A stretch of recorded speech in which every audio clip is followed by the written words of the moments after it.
caille, qu'est-ce que louer caille, qu'est-ce que ranger caille. Toute information qu'on a besoin chaque mardi à 5h de l'après-midi dans Facebook page One Show Pam. Mes amis fanatiques Kenya Haïti yo,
à 5h de l'après-midi dans Facebook page One Show Pam. mes amis fanatiques Kenya Haïti yo, est-ce que nous follow groupe qui est acheter Paul là déjà? Si vous faites ça qu'on y a. Parce que mon bon ami qui est The Nice Agent, nous font un travail extraordinaire dans la communauté. Un travail excellent. Moi, c'est The Nice Agent. Mabdou, chaque mardi, 5h de l'après-midi, Facebook page One Show, Pam, live. Vinterde acheter Paul. Oui, côté The Nice Agent, a vient porter toute information ba ou. Que c'est là acheter Kai, que c'est là vendre Kai, que c'est louer Kai, que c'est ranger Kai. Toute information qu'on a besoin chaque mardi à 5h de l'après-midi dans Facebook page One Show Pam. Mes amis fanatiques Kenya Haïti yo, est-ce que nous follow groupe qui est acheter Paul là déjà? Si vous faites ça qu'on y a. Parce que mon bon ami qui est The Nice Agent, nous font un travail extraordinaire dans la communauté. Un travail excellent. Moi, c'est The Nice Agent. Mabdou, chaque mardi, 5h de l'après-midi, Facebook page One Show, Pam, live. Vinterde acheter Paul. Oui, côté The Nice Agent, a vient porter toute information. Bonsoir tout le monde, nom c'est Carl Christian. On va regarder acheter Paul. Acheter Paul, son show que nous faisons pour la communauté haïtienne. De façon à ce que toute communauté est capable de joindre tout ça, on doit connaître, que ce soit dans fait acheter, ranger, vendre, louer. Et puis, on connaît que nous toujours parler de problèmes sociaux. En même temps, tout. En pile, monde dit, on pas servir haïtien puis on fait rien. Que ce soit là, on fait acheter, que ce soit là, on fait taxe, on pas servir haïtien parce qu'on pense que tout haïtien voler. C'est pas vrai. Dans toute communauté, toujours, il y a des gens qui fait ça pas ça. Ok, dans toute communauté, il y a des gens qui fait ça pas ça. On ne pas prend avantage de ou, on ne prend avantage de ignorance. C'est ça pas qu'on est qui fait que mon n'a passé sur. Je dis, nous allons parler d'un bagage qui est vraiment sensible à moi-même. Et moi, je souhaite que ou même tout, ou partager live ça parce que nous allons parler d'un bagage qui est très important. Un bagage qui arrive en pile haïtien, un bagage qui arrive, il y a des de nous pas parler de lui, il y a des gens nous connaissent, il y a des doit passer dans le moment ça, il pas dit rien, il y a des gens nous juste pas jamais encore, et puis nous pas contre côté et puis il en passe bagage ça vivre. So, nous avons Wilmy avec Katrina avec nous aujourd'hui. So, je vais quitter et introduire après que je dis que aujourd'hui, nous allons parler de gens qui vivent dans la rue, gens qui dorment dans la rue, gens qui perdent du travail, gens qui ne payent pas de So, nous allons faire choix en anglais et en créole. Donc, je souhaite que vous passiez avec nous parce que nous allons traduire en pile. So, please, Katrina, can you please introduce yourself to everybody? Let them know who you are. Hello, salut tout le monde, je parle un petit peu français, pas de créole, mais, mais je suis de Montréal, de Canada. But I'm a clinic student that works at the University of Miami with Wilmy, and we're here today on behalf of the housing team. We wanted to have a great discussion right now on what's happening in Florida and how we can help the community. So very excited, so thank you for having us today. Thank you. Katrina a travaillé à l'Université University of Miami, li a parlé de moun qui perd du travail au kal dormi dans la rue, moun qui pas gen kob, c'est ça qui homeless, c'est mot ça que nous utilisons. Et donc li va ba nous tout ça que yo même yo gon étude que a fait sur ça. C'est un bagage que en pile des fois nous même nous pas fait dans communauté, en côté que most of the times in the community, we don't go and make those researches. Nous pas chercher qu'on est qui ça qui passe pour nous connaître qui gens pour aider moun yo. Et nous aussi avec bons amis, nous connaissons déjà, nous avec déjà. Wilmy, introduis ba moun yo s'il te plaît. Merci Carl. Moi-même, moi c'est Wilmy de Saline. So, même avec Katrina, moi c'est ma travail, je suis étudiant dans l'université Miami, école de droit.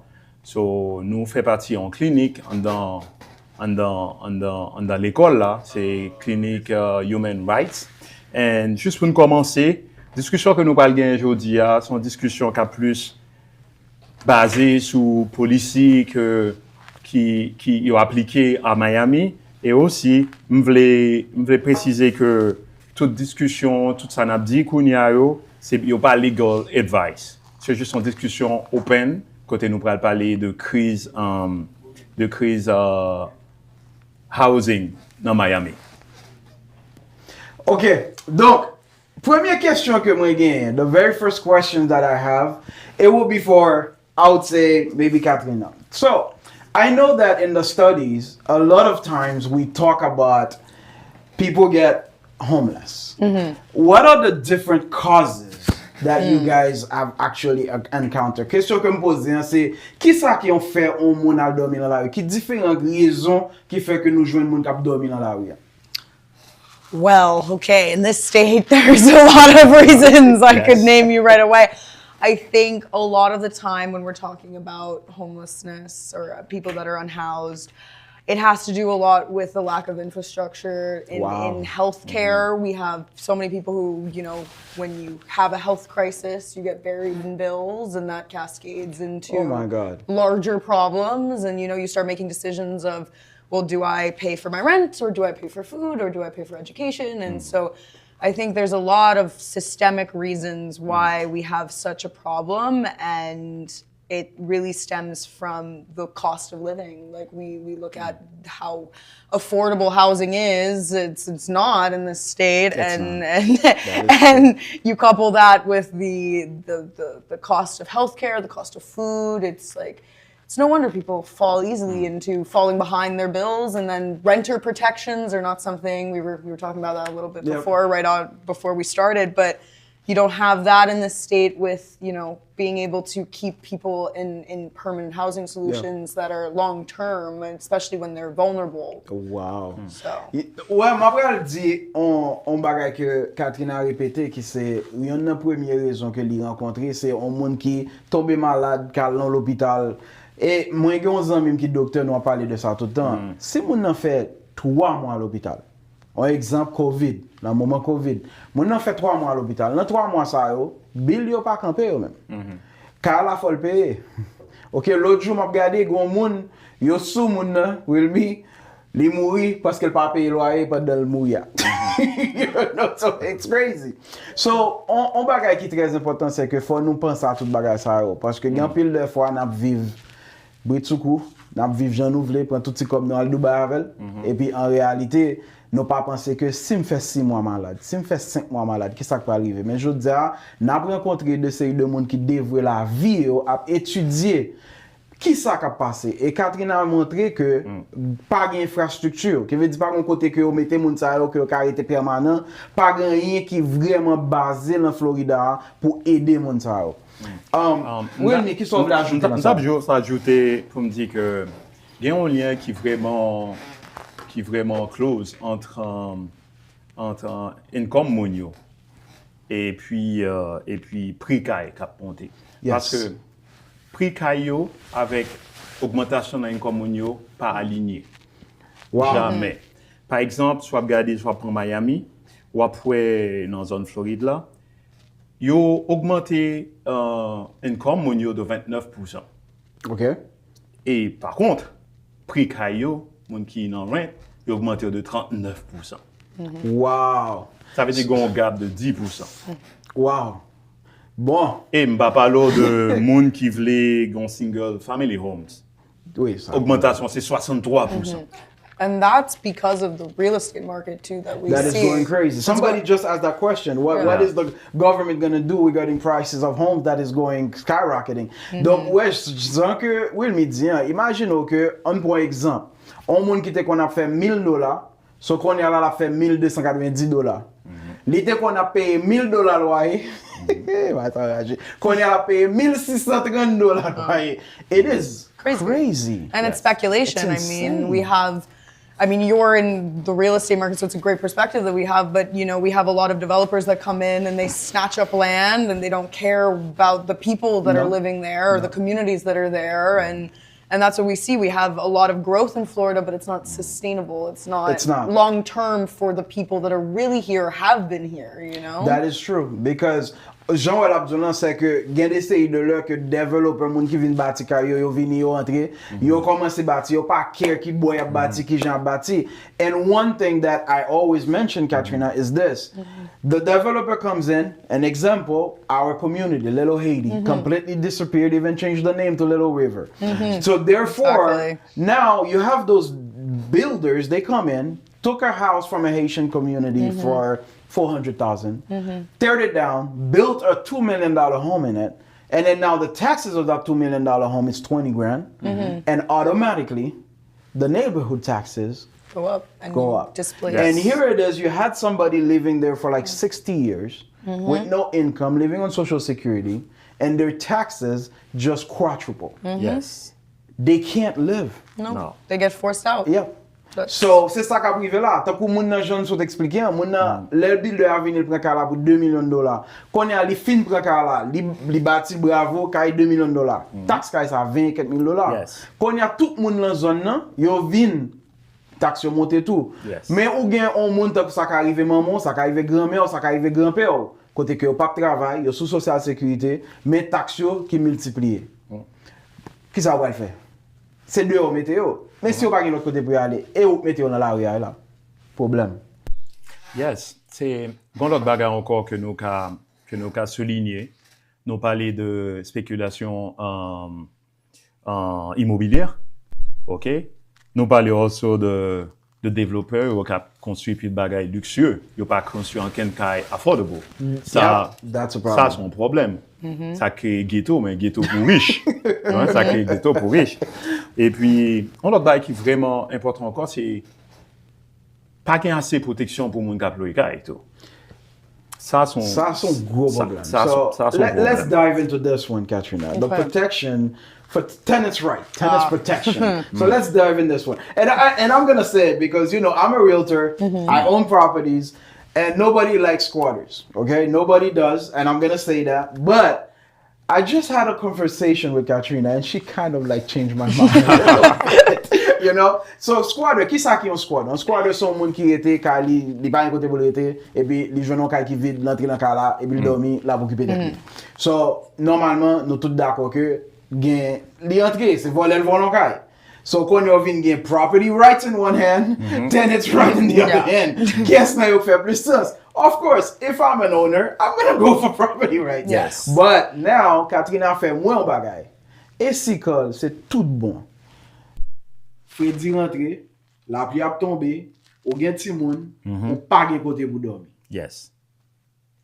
Est-ce que pas ta supposé gon l'autre gens pour ouais ça? So basically what I'm telling them is, rain, snow, you don't have a place to go, your kids are with you. Now, shouldn't there be another solution instead of criminalize this person? Yeah, of course.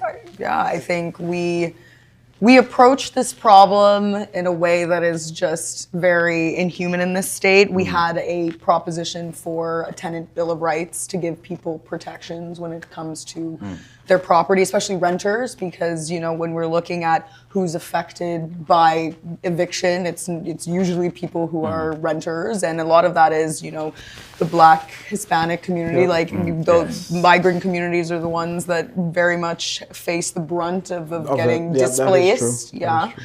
But I think it comes to a place of like that tenant bill of rights was something that we proposed, never got passed. So really when we're looking in Florida protections for tenants, there's really not much on the books. You really have very strong state for, you know, like people who homeowners, you know, like there is property rights that are strong for that, but it really creates this dichotomy of like where do people go when they don't have an alternative solution? And so you put people in these situations where no one wants to be the person that is staying somewhere where they're not wanted. That's for true. That's so true. Everyone wants a home that they can call their own and have their space that is theirs. So I don't think anyone wants to be in that situation, but it's sometimes that's how you have to survive. So it's, you know, we're looking at a state right now that's criminalizing survival. You know, so wow, that's You know, it is so nice to be able to see it from a different point of view,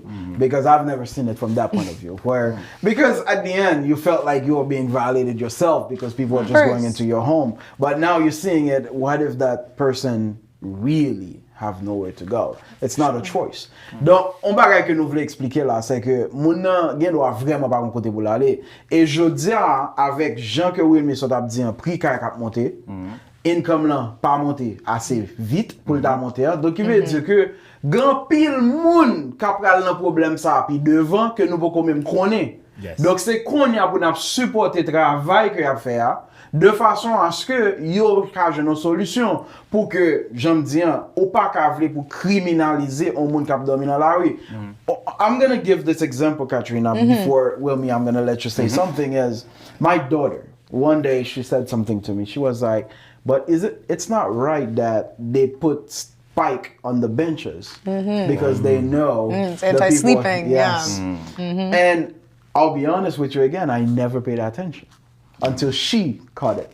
And I was like, well, that's just not right. No, and it's interesting because I come from the perspective too. My mom, she's someone who is a small, like she has a few homes that she rents and she has properties that, you know, she takes care of. And I come from the perspective of everyone should have the opportunity to be able to, you know, be not a developer, but like have the ability to, you know, own a home, invest, and share that, you know, in the real estate market in that way. But the problem when we see in the state is that there's just not solutions for people in like when it comes to affordable housing. Like it really goes back to that base point. So you're right. You know, how are you supposed to find housing if there's no options? There's no supply for you, you know? This is important, very important. Oui, qui sont voulu ajouter? Ça me t'a ajouté, c'est que m'ta remettre débat sur un point de vue légal. OK. Parce que droit pour un monde right to housing, OK? Droit ça, c'est droit pour un monde vivre dans un caille en sécurité, en paix et surtout avec dignité. OK? Ça c'est important. Il faut qu'on ait droit ça, son droit qui inscrit dans la Déclaration universelle des droits de l'homme. Et qui n'ont traité que États-Unis signent, mais qui pas ratifié. Qui fait que droit, right to housing, c'est pas un droit côté américain, obligé, gouvernement, obligé renforcer. Mais, tout problème que nous gagnons, regardez, ou même où c'est en propriété, ou gagne droit à la propriété. Moun nan li nan Lari, li vin nan kayo. Qui sa société a fait? Société a mette ou même qui gagne droit, li même qui gagne droit, face à face pour un gouvernement. Qui moun qui manque? Société. Gouvernement. Gouvernement gagne obligation, action pour les mettre en place pour aider moun sa yo. C'est peut-être ça ou après le gouvernement américain pas signé, pas ratifié parce que ça elle pas mettre le sous lit. Parce que bon, c'est capitaliste ça quand même. C'est capitaliste. It's the word of the capitalism because they gonna side with the person that is making the money, the investor. But le problème qui posait c'est que quand on vient opposer propriétaire avec squatter. Squatter a propriétaire. Propriétaire a squatter. Bataille. Tandis que ça que doit passer, c'est juste gouvernement doit mettre action en place pour aider moun sa yo parce que moun yo a cherché c'est pas juste un côté pour bon trois sous tête yo. Moun yo besoin un côté pour vivre en sécurité et peut-être ça et non, pour nous définir, il faut que nous ayons un logement qui est adéquat. Et logement qui est adéquat, c'est un logement, il définit adéquatie logement avec 7 dimensions. Première dimension, c'est affordability. Ça veut dire qu'elle quoi doit utiliser pour payer Kaila ou pas doit prendre comme ça pas doit sortir dans l'autre bac côté doit faire par exemple healthcare manger pareil ça ou pas doit hésiter pour qu'on ait soit payer Kaila manger ou bien payer Kaila. Yeah, you can't make that decision. On comme monde qui pas fait dans yo parce que faut payer Kaila. Wow. Et puis nous gagne l'autre bagarre accessibility, nous gagne cultural adequacy. Ça veut dire qu'il y a un faut exprimer ou dans When you're talking about Little Haiti, you know, like losing the vibrancy, the culture renaming a place Little River when you've had a community there for how long? Yeah. Like, for decades. Yes. So that is so true. Yeah. One thing that I admire is, I want to say this. This is why I always encourage people to talk. Parce que, ouais, je dis à m'a dit nous ça, c'est pour ça que faut gen zami pour qu'à parler avec eux, parce que point de vue, pam, complètement opposé. I have a complete opposite point of view. But, il pas veut dire que m'pas attendre ça veut dire pour moi comprendre ça veut dire. Mais là que en pile des fois nous rentrer dans gourmet parce que moi pas sous même bois avec pas veut dire que ça l'a dit a pas fait sens pour moi. Et je dis à aller ouvert yeux mon l'autre gens côté que moi pas jamais penser avec vrai. Si moun nan vraiment pas mon côté pour l'aller, moi d'accord avec Wilmy. The government should not let me be alone fighting that person. To the contrary, they should start up with me helping that person. Yes. So, et pas une question de évict, mettez moun nan dehors, c'est une question de déplacer moun nan mettez l'autre côté. C'est ça que t'as supposé faire. Mais en réalité, pas ça qu'a fait. Donc ça, très important. Moi, vraiment content de ça aujourd'hui. It's probably one of the best shows that we have. I'm gonna say that because it's mind opening. It's like it's crazy. Well, all right. So guys, question. If somebody want to read more about you, somebody want to see what you guys are doing, is there anywhere they can go? Totally, they totally can. We have, so if you were to look up online, the University of Miami School of Law, we have the Human Rights Clinic. That's where we work under, and all of our like information, our bios, our projects, because it's not just us at the clinic. You know, we are part of the housing team, but there's a clinic there's a team working on the right to food and also on ending gender-based violence, and there's a lot of different initiatives that we have taken on in the clinic, and right to health, and immigrants' rights. And like there's a very large breadth of kind of human rights work, advocacy work. It's very good. Yeah. I do believe it's a very, very great initiative, and I'm happy that I'm supporting this, and I will continue supporting it. Moi vraiment voulais que nous tous là qui regarder à le supporter parce que c'est futur là, mais ok, c'est eux même qui dans 10 ans qui pourra le goumer pour nous. Donc il faut que nous supportions parce que mais ça qu'il a fait, il a essayé de chercher côté qui a un problème pour apporter une solution avant catastrophe arrivée. That is big. Parce que en pile des fois c'est les catastrophes arrivées bien là ça. I'll give an example. I have a street by my house. Every day I say, you know what, the street is going to kill someone. They need a light. The street is going to kill someone. They need a light. Boom! A 15-year-old kid died, and then they put a light. We in this country don't do prevent. We like to like approach and crisis manage, and then not really prevent what could have been prevented. Asha is saying hi, guys. Asha said hi. Benelis, bonsoir, bonsoir. Kensi, bonsoir. Quelqu'un qui pose une question qui dit que ça qui gap. Moi pas comprendre mot ça moi même live. I don't know if gap. I don't know GAP.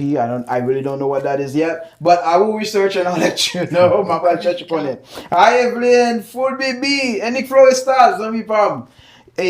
Bon.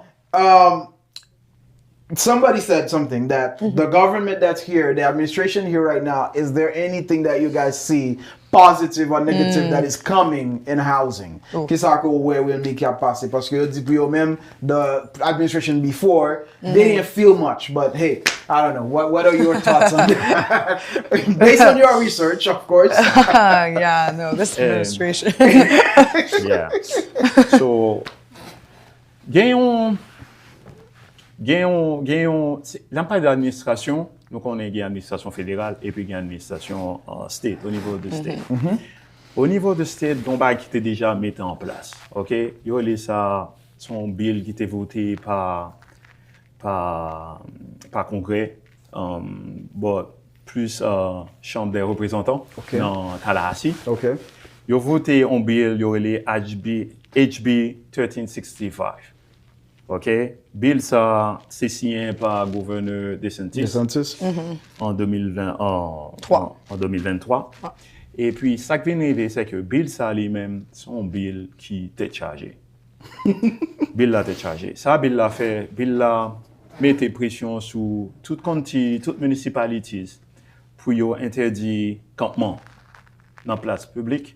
Oh! Et puis, pour interdire aussi, pour mettre en place une licence si on veut faire un campement. Ça veut dire, avant de faire campement, obligé à chercher une licence. Ou sinon, si on a un campement qui fait déjà, il y a des tuiles, et puis, il y a interdit la municipalité pour un campement public.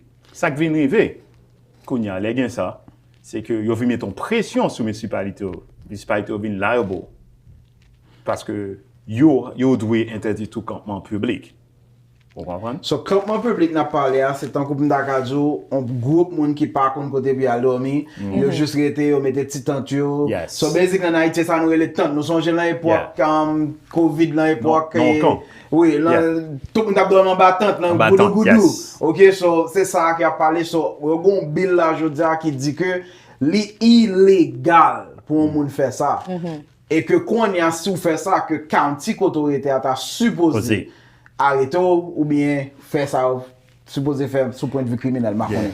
Et puis, ça qui est vraie pression, c'est que on met pression sur les gens dans la rue, parce que ou pas qu'à faire, et on met pression aussi sur le gouvernement, avec des county ou bien municipalité, parce que lui doit interdire ça. Et quatre pour le préciser, un nouveau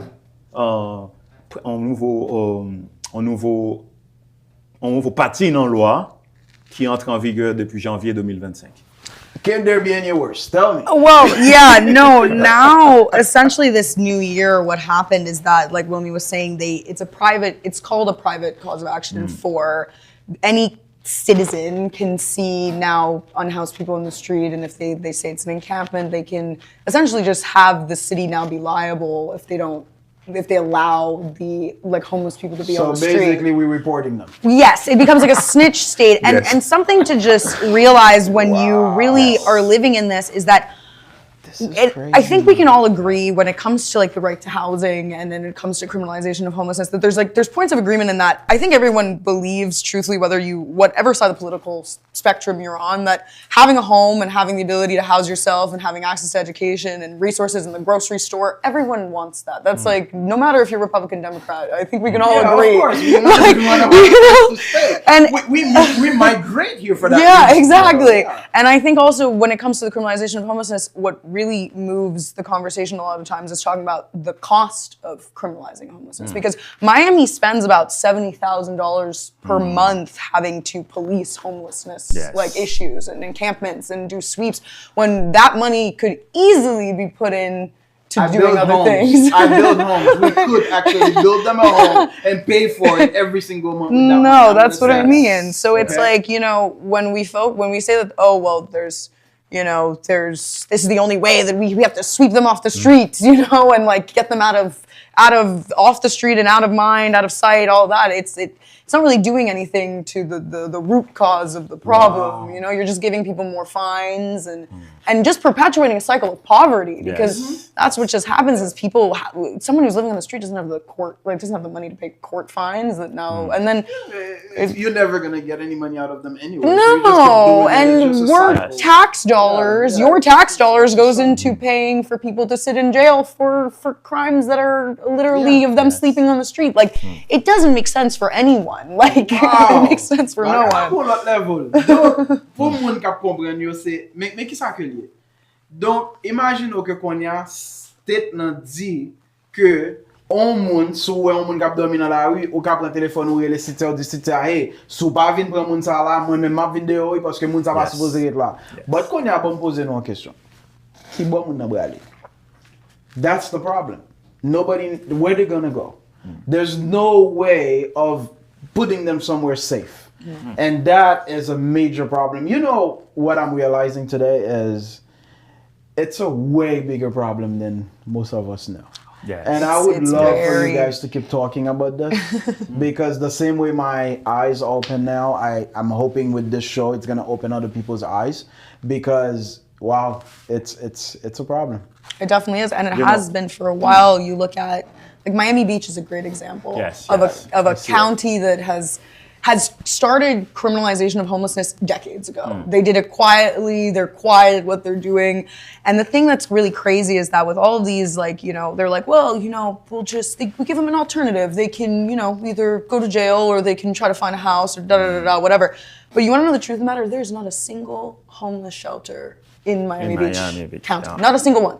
There's like maybe in North Miami Beach, there's but in like the Miami Beach proper, not a single place for anyone who's experiencing homelessness to go. So imagine que ou l'on pays, ville la pa gen ken kote pou mette moun ki homeless, mais pas de ce temps la criminaliser moun ki homeless. Yes.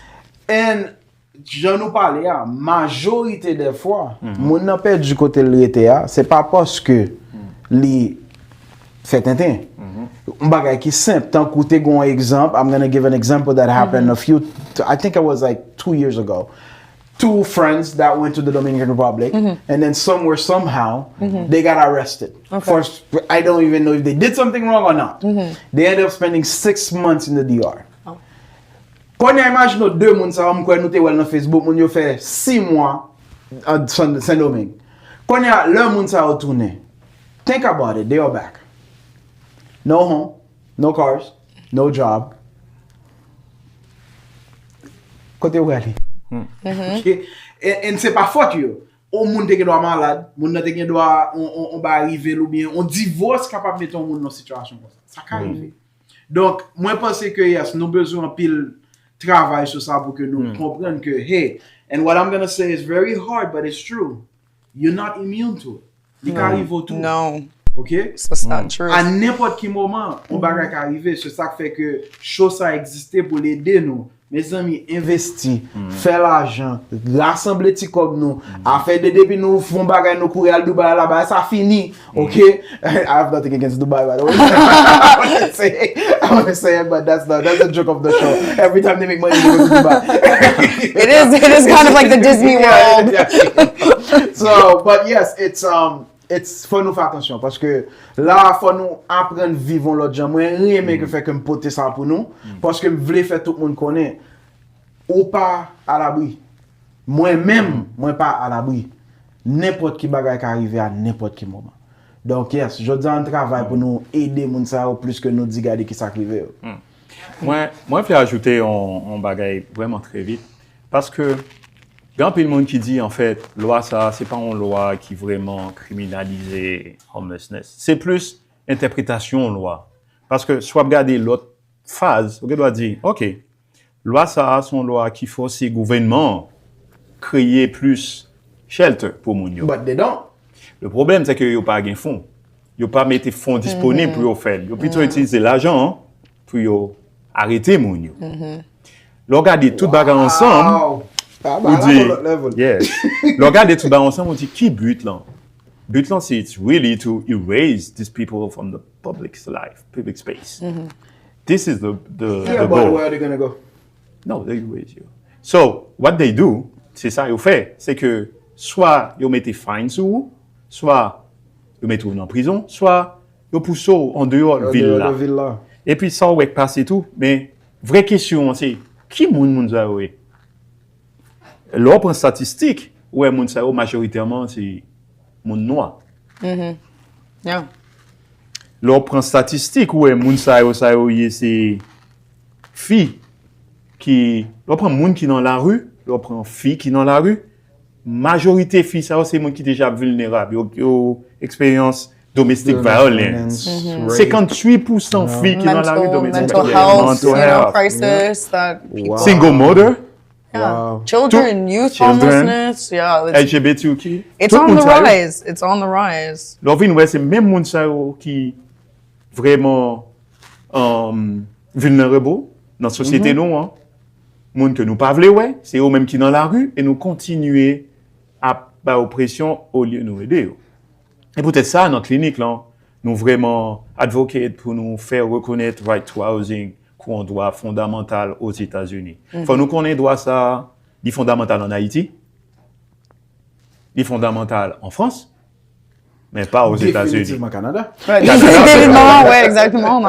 Mais pas aux États-Unis. Non, mais pas aux États-Unis. Et ça, c'est le problème. Il n'y a pas there's no obligation Yes. that the United States has really taken on to Yes. take care of. And you know, it's just, for me, it's like going back to like the issue of just the money. It would make more sense fiscally Yes. to spend the money on housing first Yes. approaches that are focused on providing people like long-term solutions. Like it just, I'll even tell you something even crazier. Look, if you actually build them a shelter, you know that shelter actually increase in value.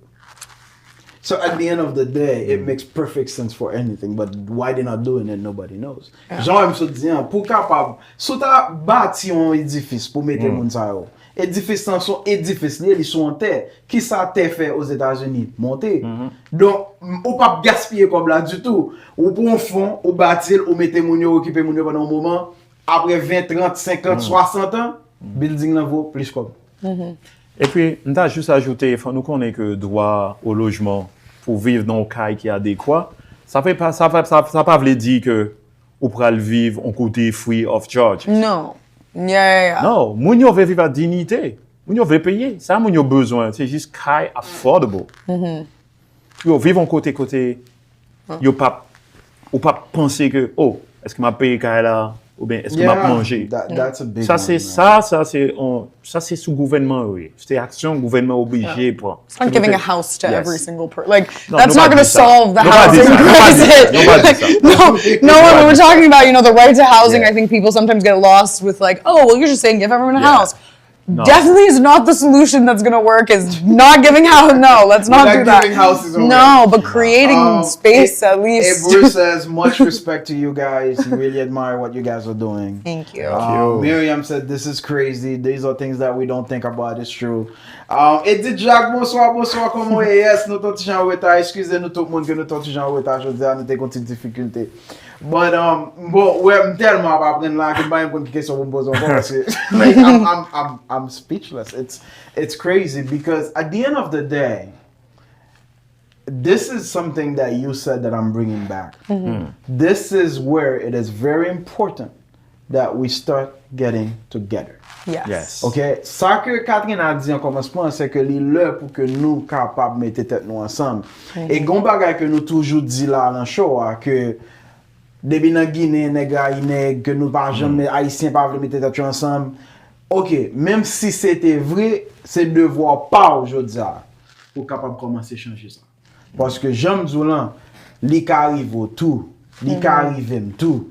C'est un bagay pour nous mettre sous place, pour nous protéger la communauté haïtienne. Sous jodi on connaît que gonzan mou ka passe un mauvais moment, qu'on a voulu faut comprendre que mais qui ça va arriver? C'est pas que jodi elle va faire 2 mois dans l'arrière et puis 2 mois là dans côté et puis là faire le bon. Non, son criminel lié. C'est effacé après facile. Yes. Net. Donc en réalité c'est jodi pour aider les amis, aider à prendre de l'argent, aider à faire des séries de bagages que pour nous pas arriver là, nous pas qu'à perdre l'autre Little Haiti. Nous pas qu'à faire ça. No. We cannot afford to lose another Little Haiti. No. And Little Haiti was a place, a physical, a geographical place. But what about the mind? La tête nous, le déplacer nous comme ça, yo retirer nous comme ça. C'est nous-mêmes qui mettons dehors. Donc, yes, il faut que nous commencions à mettre nous ensemble. That is very important to me. Well, local, I think the biggest thing when it comes to the right to housing and advocating for it is on Yes. the local level. Yes. Because I mean, let's, you know, talking about Trump's administration and what to fear in the future. I think it's the uncertainty of just there's no money coming in. If we're talking about funding for affordable housing, I don't think that's going to be a priority for this administration. So I think the federal kind of landscape is not where we're going to make movement in, but for people who want solutions and want actual opportunity, you have to really speak to your local community members and really make sure that when you're in certain spaces where you can have those conversations, very much have those conversations and speak to. It is important. You're right. Yeah, I think that's when we look at one of the biggest problems with housing developments in Miami is that the lack of public hearings. People don't even realize things are happening in their community. That's where I was gonna go. I was gonna go with that, Katrina, because in our community we live with that, not even of fears and understanding that politics is a bad thing. We don't get involved. We don't talk about it.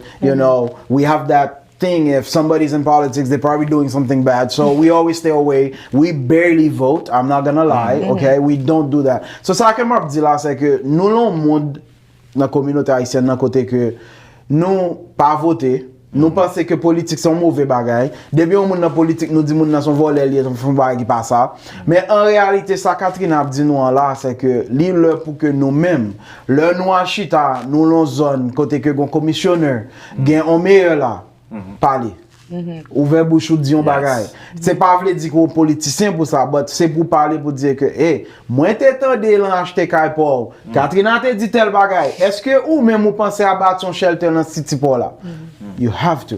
Yes. Et puis là que gon monde qui pral monter qui dit que le pral faire ça, lever à voter pour monde ça. Parce que en réalité qu'on y a là, m'bral dire non. One thing that I've learned, Katrina, within the past month, because we have 46 more to go. Nobody's safe. No. Okay? No. Very uncertain times. À créole moi dit, à nous aider nous parce que personne pas fait pour nous. Je dis à yo prouver nous, yo pas fait. Okay? So nobody's safe. Donc je dis let's get together and then on nous bâti un bagage qui pi grand, qui pi bon. Je dis suspend pas sa tête ou vous voulez acheter caille. Parce qu'on a besoin d'acheter 20 cailles pour millionnaire. Pensez avec un monde qui pas qu'à acheter caille du tout. Un monde qui besoin côté pour l'été, un monde qui besoin ou dit un mot pour que vous changez mind on meilleur, on commissionneur, on prend un sénateur et puis pour dire que faut nous changer par ça. I'm going to say something and I'm going to go deep into that one. So squatters, yes. Everybody had issues with quarters. And I always said that, they're allowing those people to get into people's home. They destroy the home. They do. And I was always wrong about that. And I'm like, you know what? This is not right. They're supposed to get them out. And then one day, a squatter actually ended up on a boat of a friend of the Santas. And that's when the law switched. That squatters can no longer be in places. The police have the right to take them out. The reason why I came with this is because to tell you what is the power of that one person that you meet. So raison ça fait m'ba histoire ça que squatter ni rentré dans bateau on monde qui compte des sentis et puis tout on loi changer. So pour montrer que nous gain pouvoir ça, nous ca parler et pour garder ouais tout on loi changer encore. So yes, on nous parler. Et puis m'a pas ajouté que also that y moun parce que nous doit avoir une vision un peu en négatif. On a parlé de monde qui dans la rue ou bien monde qui a squatté, ça.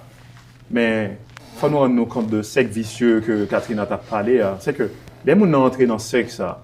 First of all, les gens ont un fine sur le pays. Yeah. Non, il n'y a pas jamais sorti. Les gens n'ont pas sorti. Et même si les gens ont réussi à sortir, ils mettent dans le record. Yeah. Qui a moun sa va faire bon caille après? Qui a moun sa fait louer après? Qui a moun sa fait sortir dans la rue? You're charging me when you know I'm not working. How am I going to pay you? Yeah. Asha said something that is very touching. Asha said, we are all essentially living in a bubble. The sad mentality of, it's not touching me or my family, so why should I care? No, but see that's the fallacy right there. That's what people like.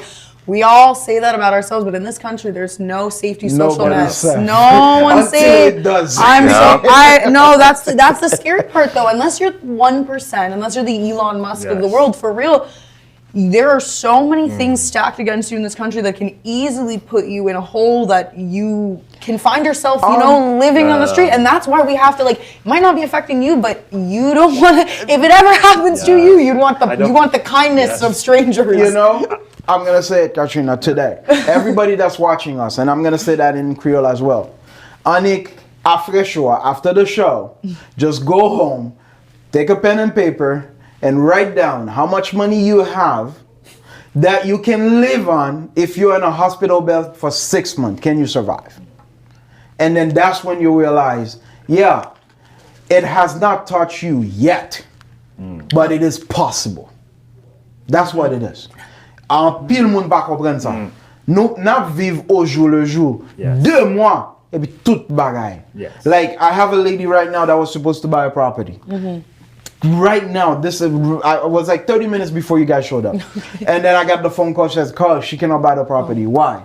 Her credit score is 580. And I'm like, no way. I talked to her 6 months ago and it was 740. What are you talking about? No, Carl, she hasn't paid 2 credit cards in like 4 months. And then I called her. She was like, yes, Carl, I had cancer and I was in the hospital for 3 months and a half. Exactly. It's human things that happen. You know the crazy thing? She has the cash.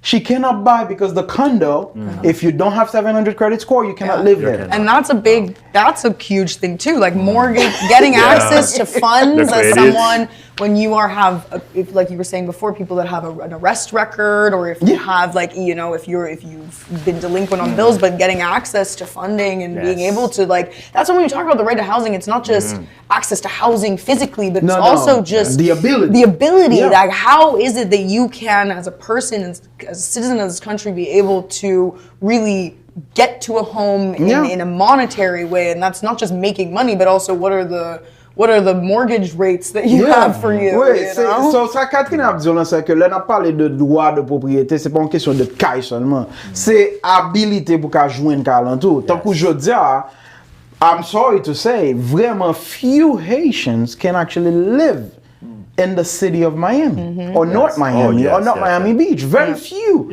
And it's not only Haitians, it's a lot of different ethnicities too. That because the minute you have interest rate above 6%, property values above $500,000, you need to make at least $80,000 for you to be able to afford it. We're not talking about you driving a car. So pour capable acheter un car comme ça, faut faire au moins $80,000. Donc imagine qu'on y a, like in New York the other day, we had to put 7 people on a mortgage to qualify. 7 moun nous mettons le mortgage New York pour moun qualifier pour l'acheter en car New York. Combien comme qualité? $800,000. 7 moun. So imagine que oui, faut nous goumer pour que nous joignent affordable housing, faut nous faire bagage ça parce que si c'est pas ça, Jean-Will me dit, il y a effacé nous même. Et puis, dans m'a ajouté that it's something that we already experience, like in the community. Like, I don't know if people remember the subprime crisis. Yeah, of course. 2008. 2008. It's coming. And we know what happened. Nobody is protected. No. No. Hey, you know, he's so right. 2008, blanc tombé. Payol tombé. Black tombé. Il va dire qu'on côté ou tombé parce que the truth is, the minute it's become a financial crisis, there's no race, there's no sex. Depuis que c'est finance qui attaqué, tout le monde prend coup. Donc, yes, moi je pense que faut nous toujours penser à tout bas ça, faut nous parler de yo parce que si nous pas faire ça, bah yo va le dur, bah yo va dur. Yes.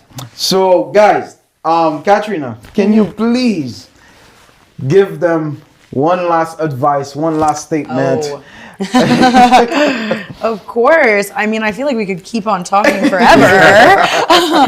But I will say, I think for us, I mean, for me, looking at the state of affairs, I think I want to end it on a good, hopeful piece. I think there's a lot to actually still be hopeful in this era that we're in.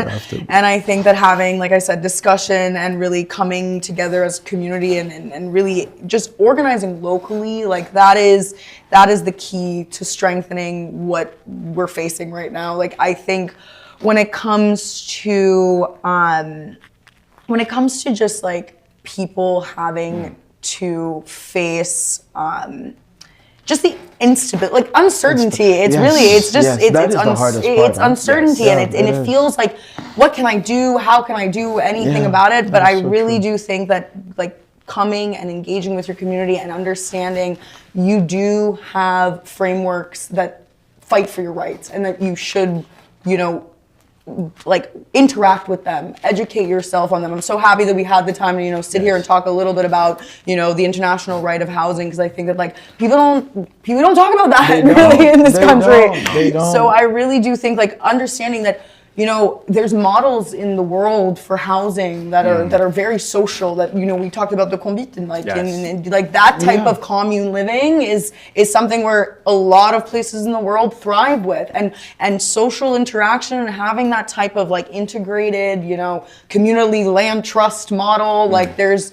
beauty in that, I think, in a lot of ways, not just for the pocket, for your wallet, but also, you know, for the soul, and I think for just creating long-lasting, vibrant communities, you know. So Wow, this is really nice. No, it's because the way you preach for us to come together, it's like it's moving.